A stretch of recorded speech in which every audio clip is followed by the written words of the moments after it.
Welcome to another episode of Golden Nuggets, Tips and Tales, powered by Property Finder. This is where we uncover the untold stories behind the region's top real estate professionals.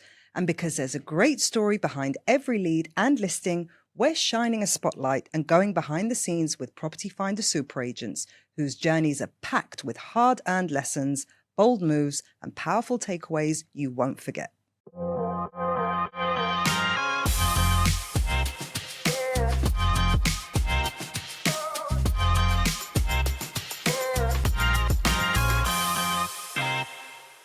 Joining me on Golden Nuggets Tips and Tales is Lorenzo, and we couldn't let you go without telling us a tale.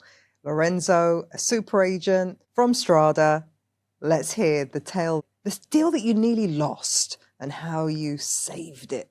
I'd be lying if I said there wasn't a few that we've nearly lost. I'm sure most brokers have gone through the same thing with that. What's the one that sticks out in your The one for me head? was relatively recently, actually. It was at the back end of last year, where it was a client I've worked with for a long time now, 3 or 4 years now. It's actually first met him through a rental, stayed in touch, got on really well, and then we've helped with a few investment options. That's so important, like that. I love this message that because people do take leasing for granted, or they see it as a stepping stone, but it is fundamental. The people that you meet in leasing, whether it's landlords, whether it's tenants, will eventually turn into buyers. Definitely. Landlords themselves and sellers. So, and you'll find as well, a lot of tenants, especially over here, will already be buyers. It's not just that in the UK, I think we're quite fixated on getting on the property ladder and get away from renting. But here, for a lot of people, it makes more sense, the opportunity cost to rent their own place, be fairly flexible with that, but then they've also got investments too. So yeah, that's quite normal here, to be a renter and also a landlord. Definitely. So don't turn your nose up at tenants, because you never know. Okay, so tell us the story then. Yeah, got a bit sidetracked there, didn't we? Right. So it was my fault. That's all good. Take us back to the tenant that turned into a buyer. Yes. Okay. So we bought a lot together over the past few years now, and we actually signed on it. It would have been at the end of November. It was a cash-to-cash deal. So it should have been easy. Should have been easy. I think it got signed on the 24th of November. So generally speaking, what will happen, the contracts will be 30 days, just in case there's any issues at all. We didn't really think that through too much, and it's probably a bit of a learning curve from my side as well, to make sure that you don't leave contract end dates on certain dates. Like Christmas Eve. Yeah, this was the 24th of the 12th. So didn't really think it through, because we thought it would have transferred within the space of a week. And long story short, there was a block on the property. So we weren't able to transfer on it, which meant that I was meant to be travelling back for Christmas. So was the buyer. We had to postpone it to try and get it sorted, because there was a risk that if we weren't to go ahead and we were to default, we'd be liable for 10%, which was a substantial amount of money. So I think to begin with, it was just explaining to him what had actually happened. And I was quite lucky that it's not a client that I just met as a one-off. We're almost more friends now than just... so it's easier to deliver bad news. Yeah, exactly. So I just called him, say, look, this is what's happened. I'm meant to be travelling back on the 17th or 18th, but what I've done is I've changed my flights, so I'll be here to get it sorted as well. But this is what's going to happen. You don't need to be here. I can sort it for you, but if you want to, I think because of the amount of money that it was, he wanted to be here to get it sorted. So and so that was the 24th of November. You agreed the sale. Yeah. At what point did you find out there was a block? There was a block. So it would have been about a week afterwards when we went to transfer, because the process on how it works is you get the NOC, the non-objection certificate, from the developer, who will then say everything's been paid, service charges, there's no blocks, and then we can go ahead to transfer. We weren't able to get it at that stage. The developer were delaying it, and we found out that it was because there was a block. Right, so you didn't hear it from them? No, exactly. It was from the developer. But the issue with it is, technically speaking, there could have been an extension, but because it was quite a substantial amount of money, there wasn't, we didn't want to risk it at all. No room for errors. Especially during that period, because if we were away from Christmas to New Year's, you've got a week or so of just sort of being in limbo, where we didn't want to leave him leveraged in that position. So it actually worked out quite well in the end. But before that, where it wasn't so great and was quite a memorable sort of moment for me in real estate was I was meant to be traveling back on Christmas Eve. We thought we'd managed to get it sorted. On Christmas Eve going into midnight, going into Christmas Day. That was your 30 days, wasn't exactly, it? Exactly, that was the expiry. I was in Dira outside the conveyancer's office trying to get the check back, trying to get it all sorted, thinking this is Christmas now. How am I here rather than back home with my family? Or my brother was over here thinking, how am I not having a drink with him? Yeah. But we managed to get that sorted, and luckily this would have been about 1 a.m. by this point when we got it back. Had a look on Emirates, and there was a flight at 3 a.m. So I went back to my home. Luckily I lived in downtown, so it's not far from the airport.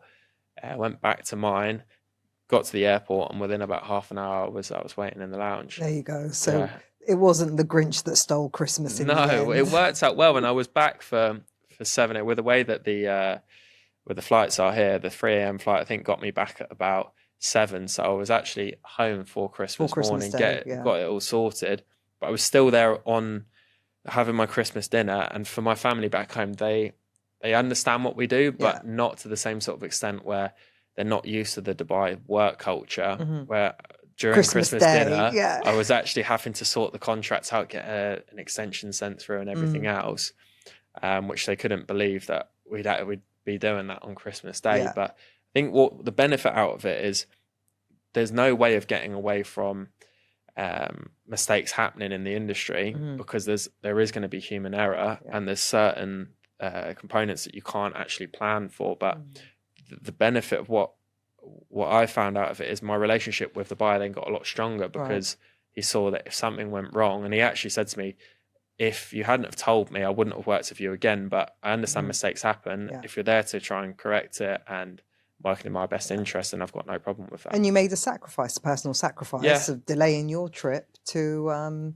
solve the problem. Exactly. But in the schemes of things, I mean, it's with the way that the industry is here and how cutthroat it can be, you've got to do that to then be able to build the long-term relationships. That is the definition of going the extra mile, isn't it? Yeah, definitely. I mean, I didn't expect myself to be in Dira at midnight on Christmas, but yeah, it's all part of it. Laugh at it now, but just make sure that you don't make the same mistake twice. So I guess the only thing you could have done differently was just give yourself a little bit more leeway. On even though it was cash to cash. Exactly. Just making sure that what I would have done differently is now. It sounds so simple, because looking at it now, you go in hindsight, well, surely you would have known. But a cash to cash transfer usually takes a week, maybe 2 weeks. It doesn't take that long at all. So you're not even thinking about the end date.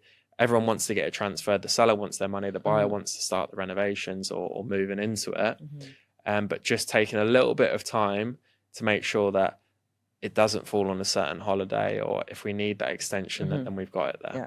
And another part of what you do, as you just mentioned, is delivering bad news. So you could have just sat on that information for a while. Yeah.